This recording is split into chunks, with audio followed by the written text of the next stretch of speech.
you need to move away from me. You are a disgrace in my eyes. Ditto, brother. You know what? As a Marine, you should have been better prepared. As a Marine. Jump in my shit and see what happens. I am. As a Marine, you should have been better right prepared. here in your We called Ghislaine, who had this to say about asking them to leave. The reason was, is the mayor said no. That's the reason. Okay, did she give you a reason why? No, sir. And I didn't ask. That's her prerogative, and that's her job. She told me what to do, and I did it. Rambin now questions whether Ghislaine should remain the police chief. Ghislaine says he also now has concerns about Rambin. Rambin needs to step down. That's who needs to step down. Because he said he was going to control that situation. He was out there drinking, and he was out there having a little party with his friends. Alderman Rambin insists it was not a party and that all in all, some 600 people were fed. He says he does plan to bring this issue up at the next council meeting. Part of a heated exchange Sunday between Bayou Vista Police Chief Jimmy Ghislaine and City Alderman Position 5, Danny Rambin. Y'all don't pay me to do EMC. Okay, we got a guy that wants to do it. We'll find somebody. You can find whoever you want. Rambin, seen on the left in the blue t-shirt, said this was the result of an attempt Sunday to use the community center to feed neighbors who had lost food because of power outages caused by Hurricane Beryl. He says the day before he was given the okay and everything went smoothly. We ended up serving about 300 people on Saturday. And so I had another resident come to me on Saturday and said, hey, I've got a bunch of food because everybody lost power and stuff like that. I want to donate. Let's do it on Sunday. Rambin says he got permission from Mayor Paula Eshelman to use the center on Sunday too, but she later changed her mind. Well, and I woke up Sunday morning to a text from our mayor telling me that I would not be able to use the community center, the pavilion, or anything affiliated with Bayou Vista. He says her response when he asked why was even more shocking than the decision itself. If I wanted to do it again, I needed to use my house. And I asked her why, and she wouldn't give me a reason. She said, because I said so. We called Mayor Eshelman to get her reasoning. Sir, I'm not going to make any comments, but I do appreciate you. Okay, and I hope you have a good day. All right, thank you. Yes, ma'am. We were just hoping that... Okay. Rambin says because of the dire need, he decided to use the community center breezeway on Sunday anyway. New Jersey Senator Bob Menendez was convicted on a raft of federal charges in what prosecutors claimed was a coordinated years-long bribery and conspiracy scheme. Menendez was charged on 16 federal counts, including extortion, honest services wire fraud, obstruction of justice, acting as a foreign agent for Egypt, bribery, and conspiracy. He was found guilty on all 16 counts. The jury deliberated for more than 12 hours over the course of 3 days. The three-term Democrat was accused of taking hundreds of thousands of dollars, a luxury convertible, furniture, and 13 gold bars in exchange for steering aid to Egypt, setting up a lucrative halal meat monopoly, and disrupting criminal investigation on behalf of his friends and family. He faces 20 years in prison. Menendez's co-defendants, New Jersey businessmen Wal Hanna and Fred Davies, were also found guilty on all accounts they were charged with. Hanna was charged with 6 accounts, and Davies 7. Menendez spent 5 decades in public service and rose to chair of the U.S. Senate Foreign Relations Committee. It was there that prosecutors claim he sold out his office and his constituents for personal gain. Good morning and welcome to the Bad Apple Report. It's 7:30 a.m., bright and early right here at home on the range. Thank you so much for being here today, folks. And it's another day and another batch of bad apples. We're starting out today with this Virginia Beach PD officer who's been accused of felony abduction, assault while on duty.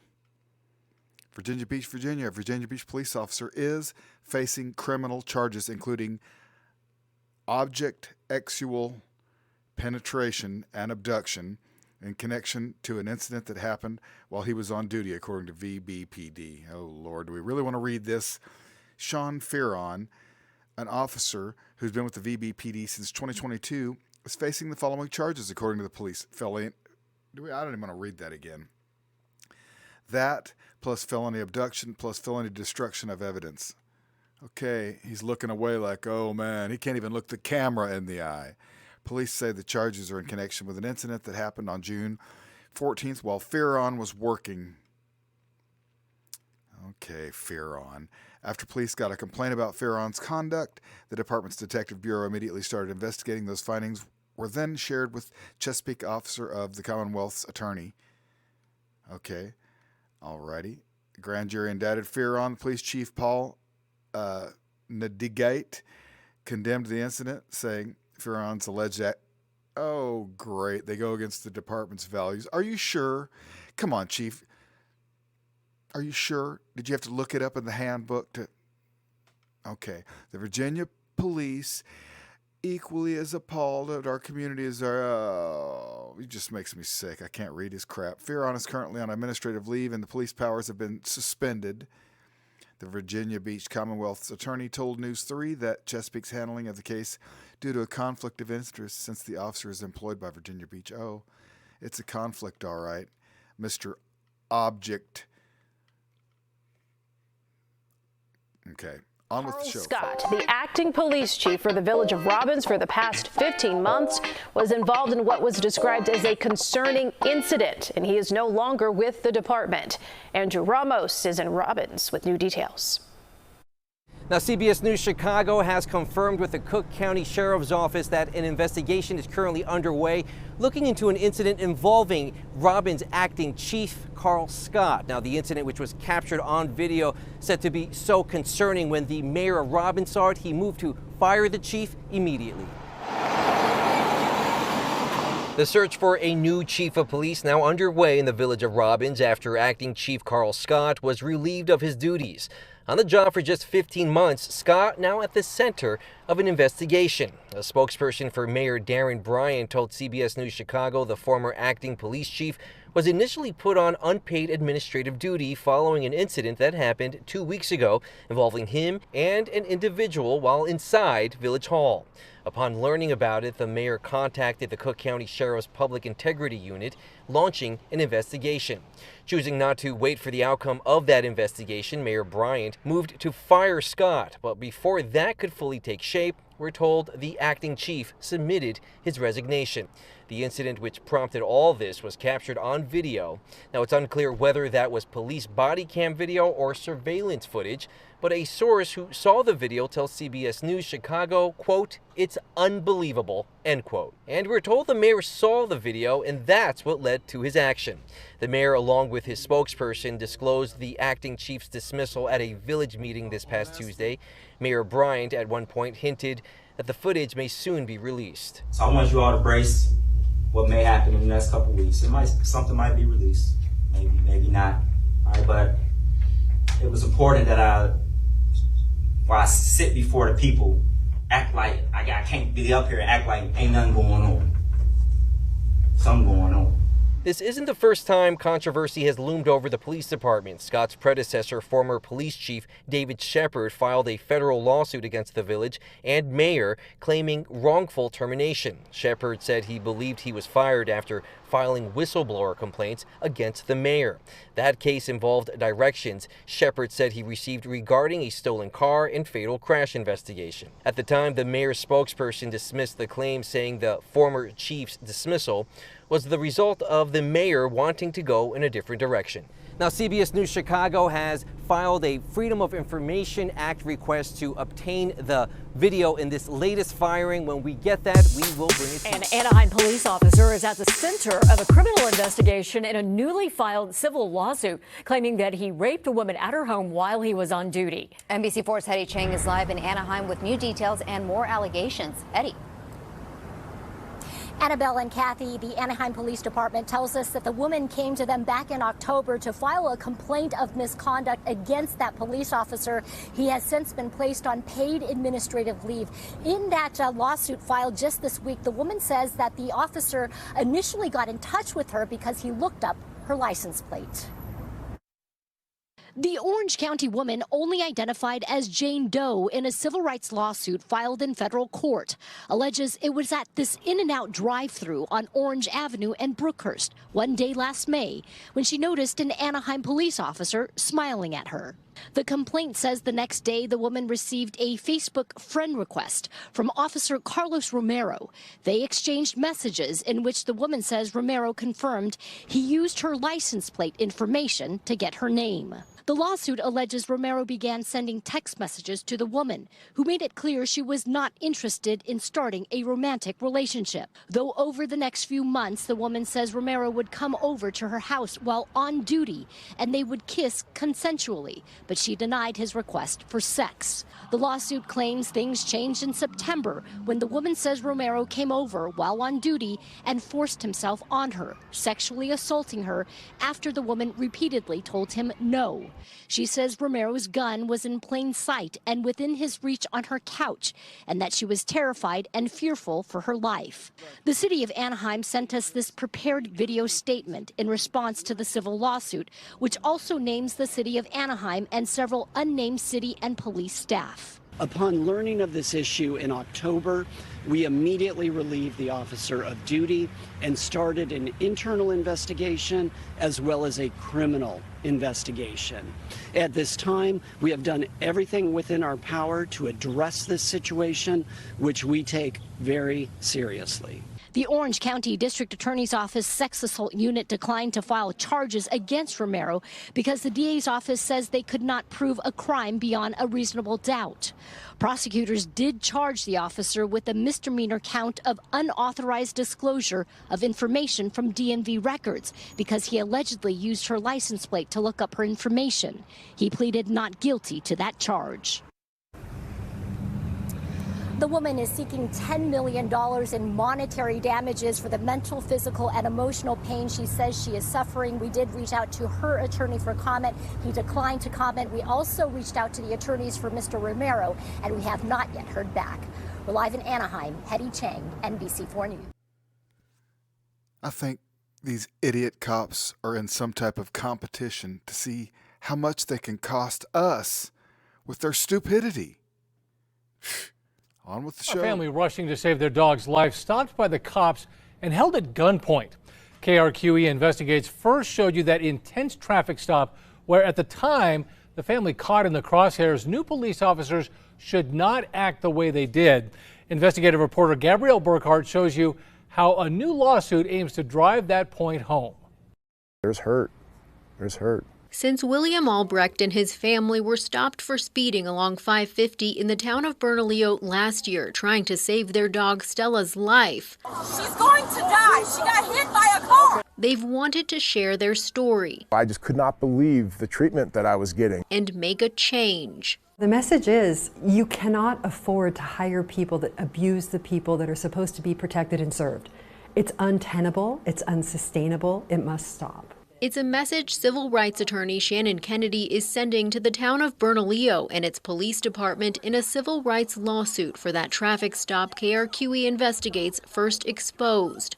Face the away from me. Lapel video shows former Bernalillo police officer Jeremy Navarez immediately point a gun at Albrecht, ordering him out of the car. Step back. Step back. The officer directs Albrecht into traffic. Step back. Go to your left. And ignores pleas from the family trying to explain. My dog's about to die! Backup arrives and officers continue with the felony stop. I need to get to that man. His wife and 16-year-old son also held at gunpoint. Come to me. My dog's gonna die. Albrecht was handcuffed and placed in the back of a patrol car without explanation. Sir, my dog's bleeding out of Okay. This is inexplicable, immediate escalation of confrontation. Kennedy's law firm is no stranger to seeking justice from those who abuse their power. I've been practicing for 30 years, Mr. Kennedy a little longer. Their lawsuit against Bernalillo claims the Albrechts' constitutional rights were violated and claims the town is liable for officers and public employees' acts, which amounted in this case to claims of assault, battery, false arrest, and false imprisonment of the Albrecht family. I mean, every day people are pulled over for speeding and they're not drawn down on, you know. So I don't know what's in the water in the town of Bernalillo. We're going to find out, and we're going to make sure that people driving through that town are safe. Navarez has since been fired and later arrested on a domestic violence charge. That battery case is still pending. Sadly, it's not surprising. Kennedy says psychological screenings are required in New Mexico when officers are hired and should flag people like Navarez. Sometimes there's pressures to get more officers on the street, so the standards are lowered. And then there's no accountability. The Albrechts weren't cited for speeding that day, eventually let go without explanation, even cursed by the officer as they drove off.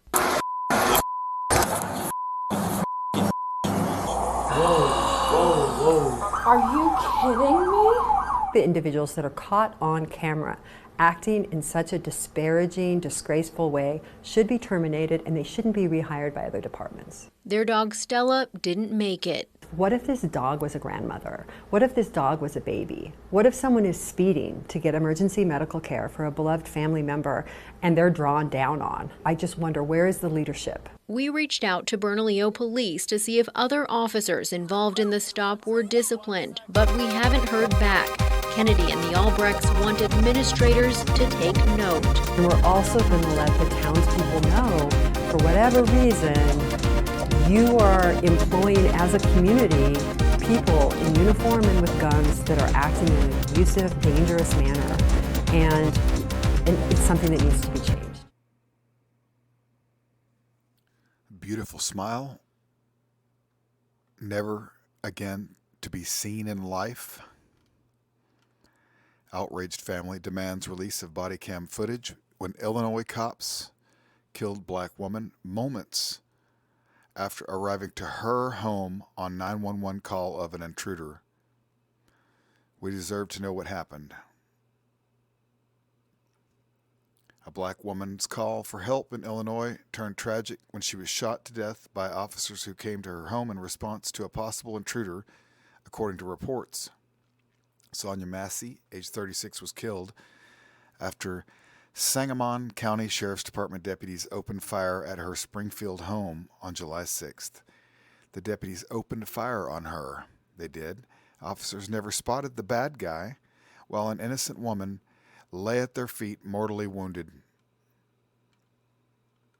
They got their whatever, right?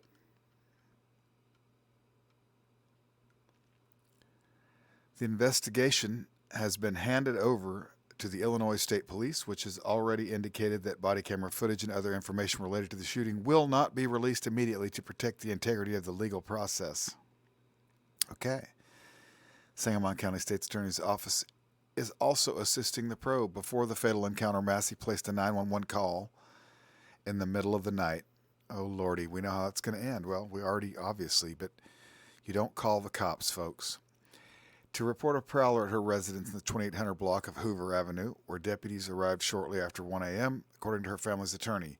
Moments later, Massey was shot, and that's why you just never call the cops. The reasons deputies shot Massey remain unclear. Oh, could it be? Yes, it could be. Officials have not disclosed the circumstances that led to the officers opening fire, whether Massey was armed or how many times she was shot. Oh, whether she was armed. If she was armed, she wouldn't have called the cops. Okay. The woman was rushed to nearby St. John's Hospital, where she was pronounced dead at 1:47 a.m.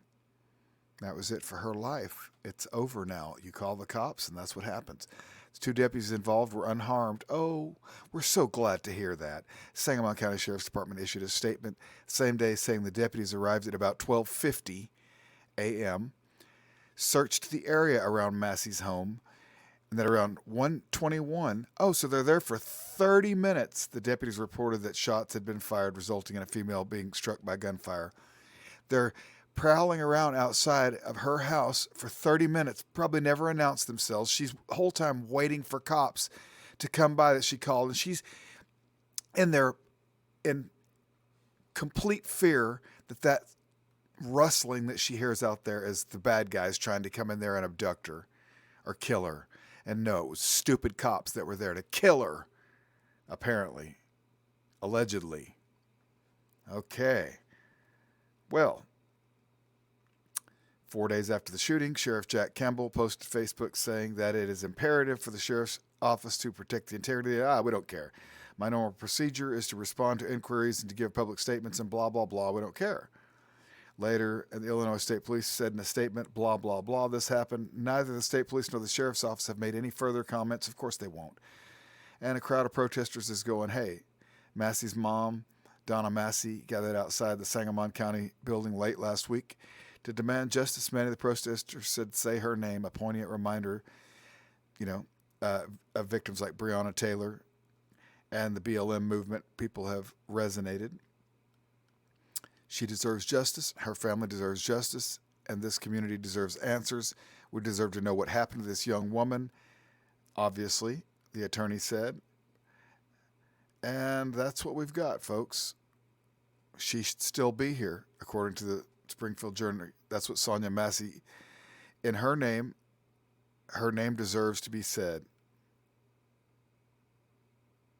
Okay. And that's the story on that young lady. Thank you all so much for spending your mornings with me watching the Bad Apple Report right here at home on the range. You know I really do appreciate you.